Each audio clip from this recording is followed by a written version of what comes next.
What could be worse than death? In ancient Rome, the answer was clear. It was humiliation. A slave's flesh branded with fire. A body buried alive, denied even the peace of the grave. These were not punishments hidden in darkness. They were public theater, meant to scar the soul, to silence hope, and to remind all who watched, Rome's power was absolute. The city of Rome shone in marble and dust.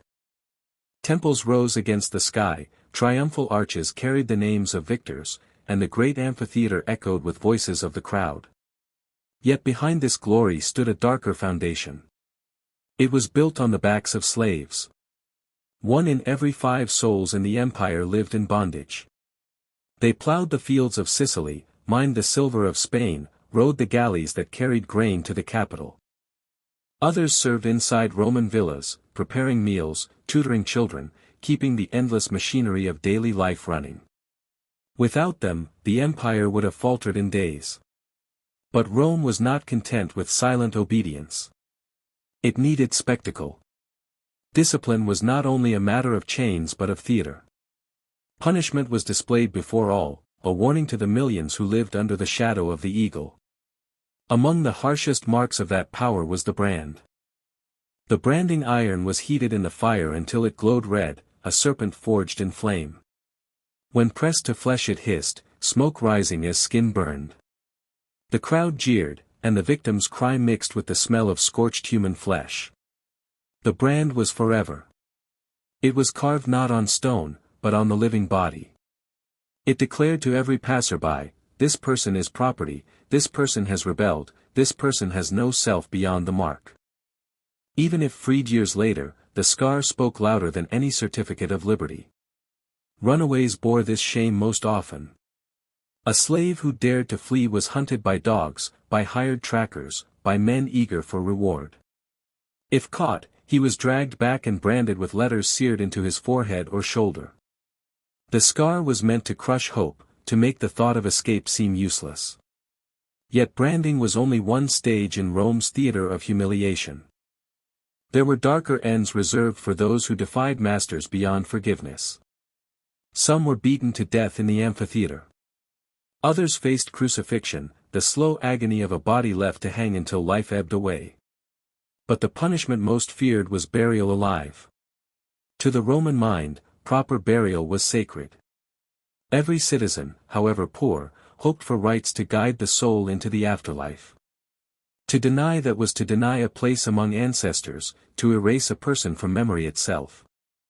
Slaves who committed grave offenses, poisoning, betrayal, repeated escape, could face this fate.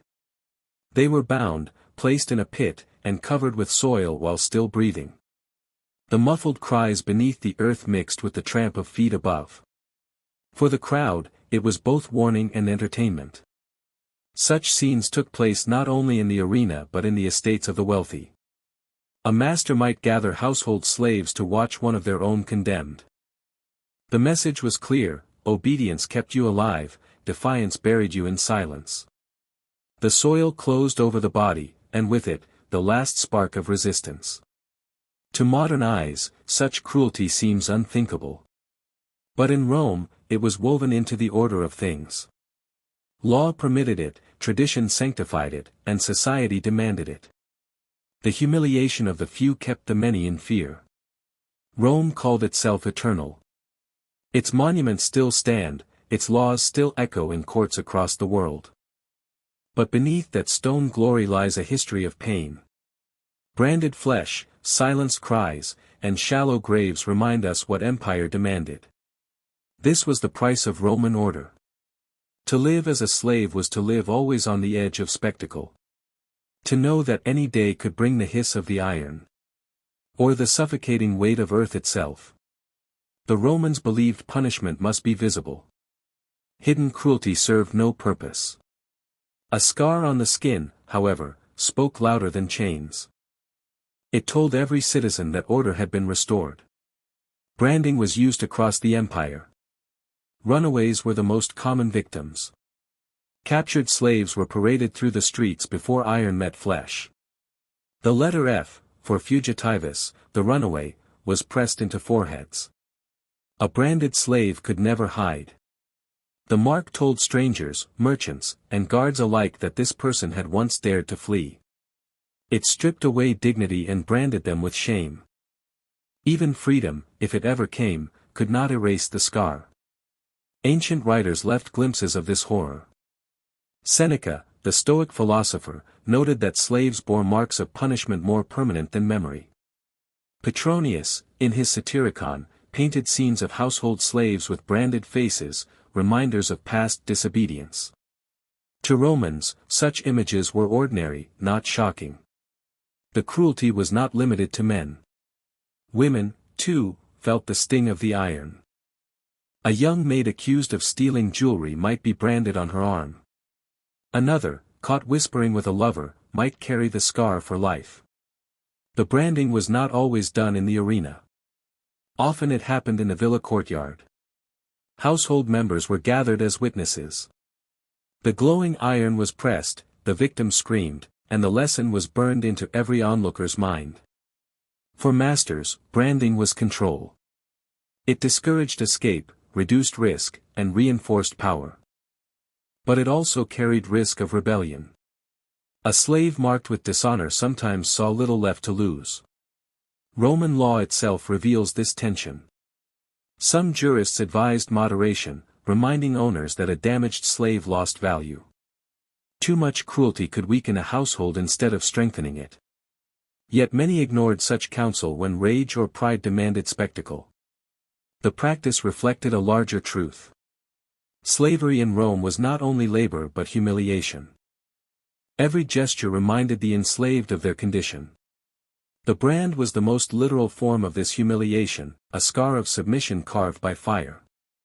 Archaeology confirms these written records. Ossuaries and burial sites reveal bone fragments with iron traces, suggesting shackles and punishments. Graffiti scratched on Roman walls mock fugitives and display drawings of branded faces. Even in art, cruelty was remembered as part of daily life. A brand was more than punishment, it was identity. A man might once have been a Thracian shepherd, a Greek scribe, or a Gallic warrior. But with one letter burned onto his skin, he became nothing more than fugitivus. The past was erased, and the scar became his name. This destruction of identity was perhaps Rome's most brutal weapon. Chains could be broken, tasks could be endured. But a mark of shame lasted until death. It turned a human being into a living warning sign. For those who watched, the lesson was clear. Freedom was fragile. Defiance could leave scars more permanent than memory. And beyond branding, darker punishments still awaited. Among these, burial alive stood as the ultimate terror. It erased not only the body but the soul. To Romans, denying proper burial was a fate worse than death itself. And for slaves who crossed the final line, this was the end that awaited. Among all punishments in Rome, none carried more dread than burial alive. Death by sword was swift. Death by cross was slow but visible. Burial alive combined both shame and horror, it silenced a life while denying it dignity. Romans placed deep meaning in burial. Even the poorest free citizen expected a funeral rite, a handful of earth, and prayers to guide the soul. To be left without this was to be cut off from ancestors, condemned to wander forever. For slaves, this terror was used as a weapon. Writers of the time recorded such practices.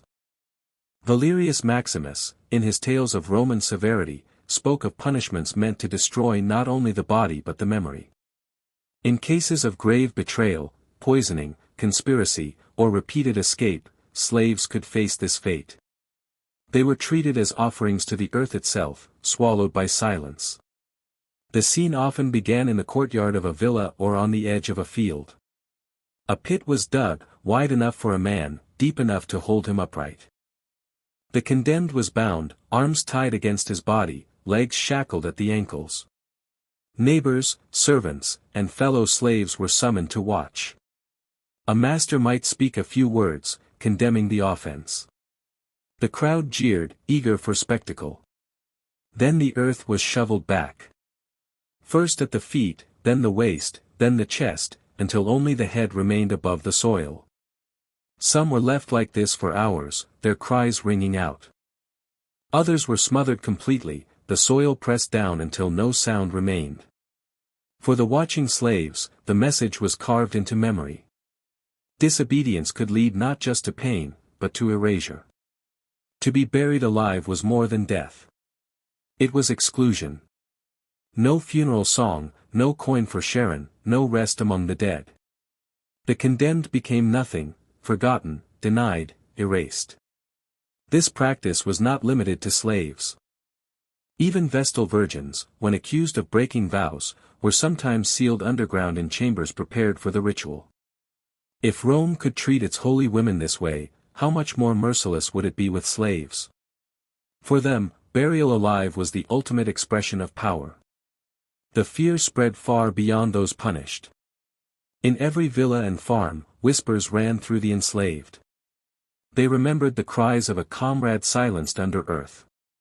The soil itself became a symbol of terror. Archaeological traces suggest this horror was real. Pits with bound skeletons, shallow graves without markers, and reports in Roman legal texts all point to the practice. Though not common, its very possibility was enough to control thousands. It was fear, not frequency, that made the punishment effective. The cruelty lay in its symbolism. Branding scarred the skin. Crucifixion scarred the body. But burial alive scarred the spirit, denying both life and afterlife. To stand above such a pit was to witness the limits of Roman mercy. The empire that built aqueducts, roads, and temples also buried men and women beneath its soil. Glory and brutality lived side by side. And the silence of the buried was part of Rome's order. Rome was a civilization of spectacle. Every victory, every ritual, every punishment was displayed before the eyes of the crowd. Power was not enough, it had to be seen. And nowhere was this truer than in the discipline of slaves. The amphitheatre was more than a place of games. It was a stage for authority. Criminals and slaves alike were brought before tens of thousands of citizens. Their suffering was turned into entertainment, a living lesson of Rome's order. A runaway might be branded in front of an audience. The hiss of the iron echoed as the crowd roared. Children watched beside their parents, learning early that Rome's strength lay in obedience. The punishment was not private shame but public ritual. Even burial alive could become spectacle. In rare cases, pits were dug in arenas or at crossroads where crowds gathered. Spectators leaned forward as earth swallowed the condemned. The silence that followed was more chilling than any cheer. Roman writers described these acts as examples. They were meant to instruct as much as to terrify. The death of one body reminded thousands of their place. Humiliation was turned into policy, cruelty into theater.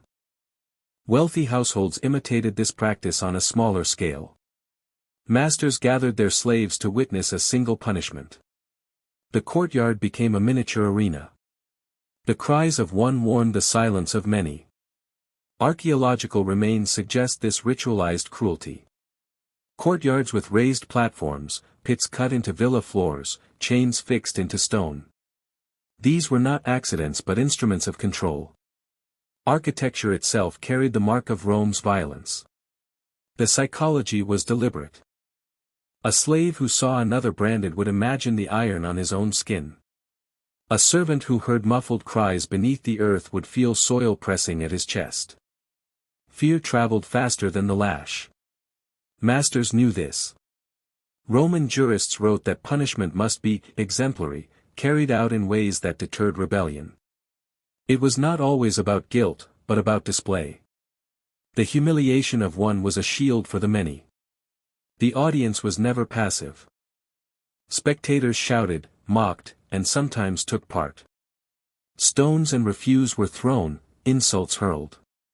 Participation turned cruelty into civic duty. Children were often present. They watched fathers condemn, mothers scorn, magistrates nod approval. For them, the lesson was burned deep, Rome was order, and order rested on fear. Thus cruelty was passed down, generation to generation. To modern minds, such theater is almost beyond belief. Yet for Rome, it was routine. The same city that applauded actors on stage applauded suffering in the arena. Both were performances, both bound society together. The empire endured not only through armies and laws but through spectacle. Branding, crucifixion, burial alive, these were not only punishments. They were dramas, carefully staged, shaping how Romans understood power. And every scar, every silent grave, was part of that performance. To live as a slave in Rome was to live always beneath a shadow. It was not only chains or labor that bound the body. It was humiliation, a force as sharp as iron and as heavy as stone. The lash cut flesh, but shame cut the soul. A branded slave carried his scar to the grave. Even freedom could not erase it. Every passerby who looked saw not the man, but the mark. His past was written on his skin in letters of fire. Those buried alive carried no scars, for their bodies were never recovered. Their punishment was silence, erasure, absence. They were denied the final dignity of burial, their names struck from memory. For Rome, this was the deepest form of control, obliteration itself. Psychologically, the system thrived on fear. A slave did not need to feel the iron to tremble at the thought of it. He did not need to sink into earth to imagine suffocating in darkness. Fear was the invisible chain that reached further than any shackle. Yet humiliation did not always break the human spirit. Some endured, finding fragments of identity even within chains. A scarred face could still whisper prayers to forgotten gods. A silenced body could still inspire whispers of defiance among the living. The Roman elite believed cruelty preserved order. But every act of humiliation carried risk. A slave stripped of all dignity sometimes became a spark for rebellion. The scars meant to crush hope could also kindle rage. History remembers Spartacus, who rose from the ranks of gladiators to shake the empire. His rebellion was fed by humiliation as much as hunger. Those who joined him had felt the lash, the brand, the constant weight of scorn. Their uprising proved that even beneath humiliation, the will to resist survived. Rome crushed that revolt, and others like it. But the memory lingered. The empire never fully silenced the truth that human beings cannot be reduced to property without consequence. Every brand and every shallow grave testified to this truth. The legacy of Roman cruelty still echoes today. Archaeologists uncover pits with bound skeletons, inscriptions with erased names, iron collars stamped with marks of ownership. These are not just artifacts. They are voices of the silenced, fragments of lives once humiliated, now remembered. The paradox of Rome remains. It built aqueducts, libraries, and temples that shaped the world. It also branded flesh, buried people alive, and turned suffering into theater. Greatness and cruelty walked side by side in the eternal city. As we walk among the ruins today, we see arches that speak of victory, stones that shine with ancient pride. Yet beneath them lie stories of scars and silence. Stories of those who lived without names, punished not only in body but in dignity. Stories that remind us what power demanded. The Romans called their city eternal. But humiliation does not last forever. Memory survives. And to remember those branded and buried is to give them back a fragment of what Rome tried to erase.